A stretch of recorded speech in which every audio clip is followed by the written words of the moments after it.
Ladies and gentlemen,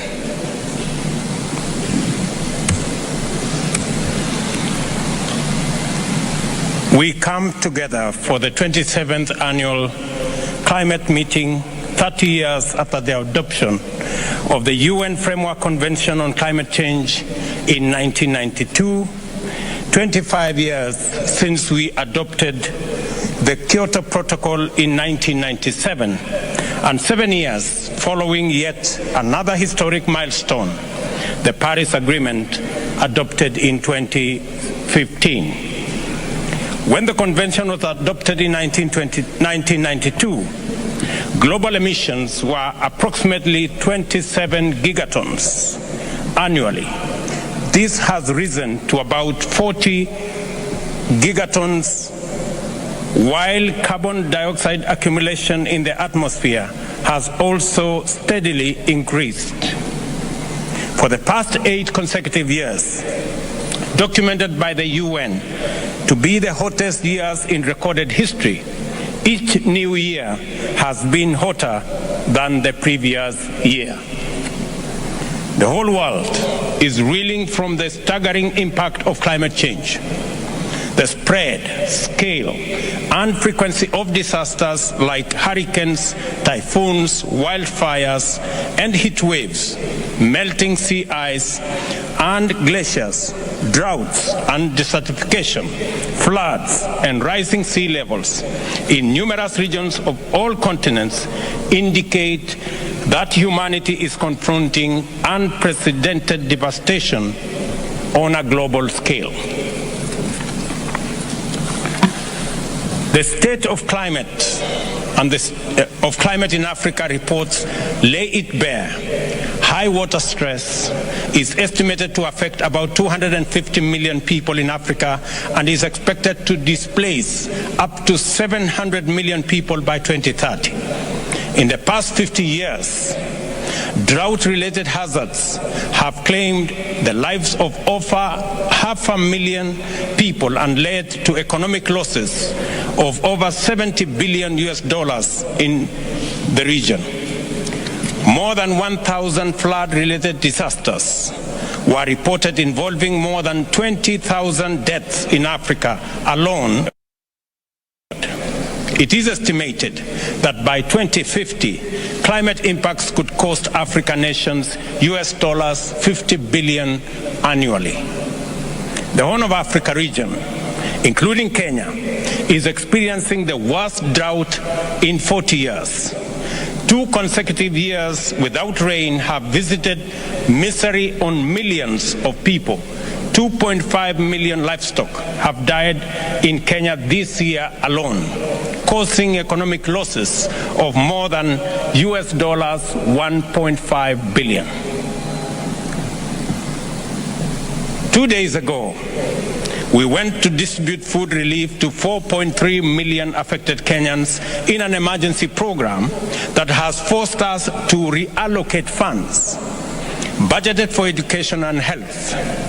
The trade-offs we are forced to make between indispensable public goods is evident that climate change is directly threatening our people's lives, health, and future. Moreover, due to drought, many children have now dropped out of school. We have been compelled to make school feeding a priority in order to keep our children in class. Kenya's world-renowned wildlife heritage has not been spared either, and carcasses of elephants, zebras, wildebeest, and many other wild fauna litter our parks. We have had to spend $3 million to supply feed and water to wildlife in the last 3 months. Again, this backdrop, the lengthy discussions at COPs with its stalling, delaying tactics and procrastination that have hampered implementation and delivery is simply cruel and unjust. We cannot afford to spend more time skirting around the real issues, and we must break out of the open-ended, process-focused discussions we are trapped in. Further delay will make us busy spectators as calamity wipes out lives and livelihoods. As we speak, Mr. Chairman, the pledge made 13 years ago in Copenhagen, committing US dollars 100 billion annually, remains unfulfilled. Such a gracious and unexplained default is a major cause of persisting distrust, and neither is there any sound reason for the continuing pollution. In stark contrast, Kenya, a country with far less resources than the average developed country, has foregone pollution industrialization and growth opportunities and intentionally invested in green energy. It must be recalled that Kenya has tremendous hydrocarbon and coal deposits which could go a long way in fueling the engines of our development. Nevertheless, due to resolute commitment, our electricity grid is 93% green. This morning, we signed a framework agreement for collaboration on the development of sustainable green industries in Kenya with an investor to produce 30 gigawatts of green hydrogen in Kenya. There exists opportunities in Kenya to produce 20 gigawatts of wind power, 10 gigawatts of geothermal electricity, and being at the equator, considerable amount of solar energy. Green energy production opportunities are vast in Kenya and throughout Africa. In the East Africa alone, for example, there exists sufficient hydroelectric potential to produce 100,000 megawatts, and if properly exploited, could generate enough clean energy for the whole of the continent. Instead of struggling to power industrialization using dirty energy, which is costly and destroying our planet, we want to make a case for developed economies to decarbonize their production by directing industrial investments to Africa and making use of clean energy to manufacture for the whole world. COP26 established the Glasgow Dialogue to formulate funding arrangements for measures to prevent, mitigate, and remedy loss and damage associated with adverse effects of climate change. Loss and damage is not an abstract topic of endless dialogue. It is our daily experience and the living nightmare of millions of Kenyans and hundreds of millions of Africans. A phenomenon of rising water levels in Rift Valley lakes was experienced in Kenya in 2020 and generated humanitarian crisis of unprecedented levels. Approximately 75,000 households were displaced in 13 counties, with a total population of 379,000 requiring urgent humanitarian assistance. The affected communities endured disruption for their livelihoods, losing homes, grazing lands, and farming fields, while social amenities like schools, health facilities, markets, fish landings, and processing facilities, once thriving hotels, curio shops, resorts, and lodges, electricity lines, and water supply and sanitation units were swallowed by water bodies. Loss and damage must therefore be addressed with a level of seriousness which demonstrates fairness, urgency, and consideration.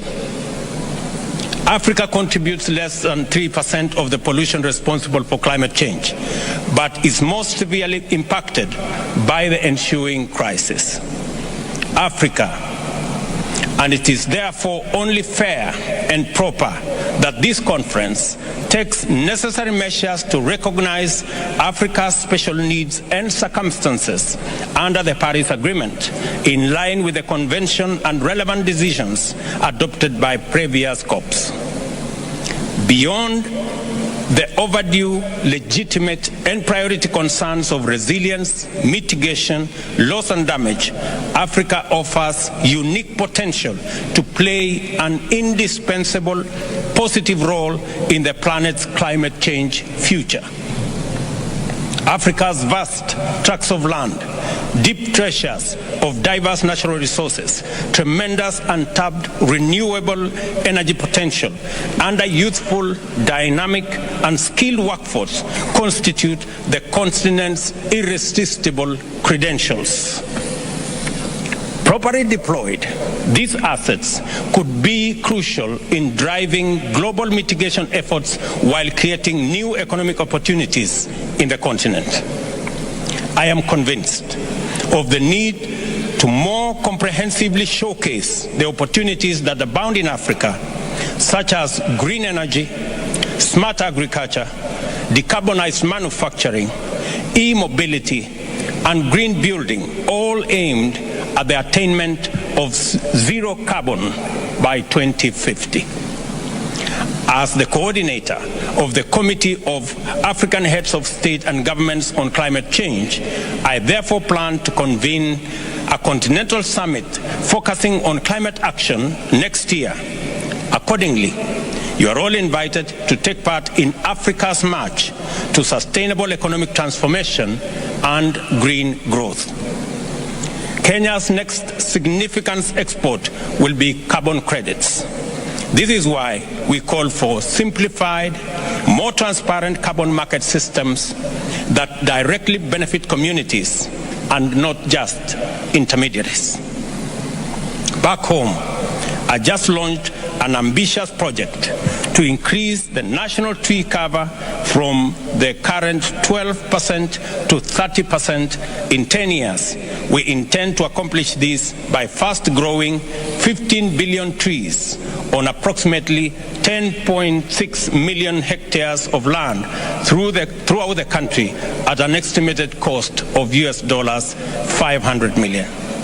In conclusion, Excellencies, ladies and gentlemen, in the face of impending catastrophe, whose warning signs are already unbearably disastrous, weak action is unwise. No action is dangerous. At this point, in the progression of this calamity, we have few choices and little time. Our discourse must focus on delivery, and our conversation must be centered on our commitments and implementation. I call on every delegate here today to rise to the challenge of this moment, to make difficult but necessary decisions and seize transformative opportunity from the grasp of climate disaster. This means honoring spending commitments for mitigation and adaptation, and mobilizing increased financial flows to those affected, especially in Africa.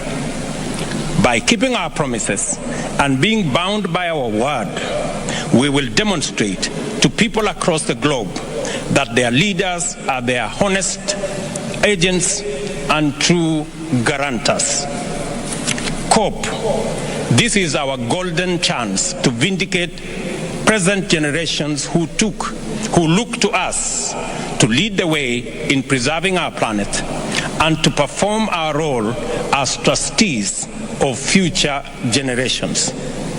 The way things are, we might never have a more opportune time, and there might never be a better chance. I thank you.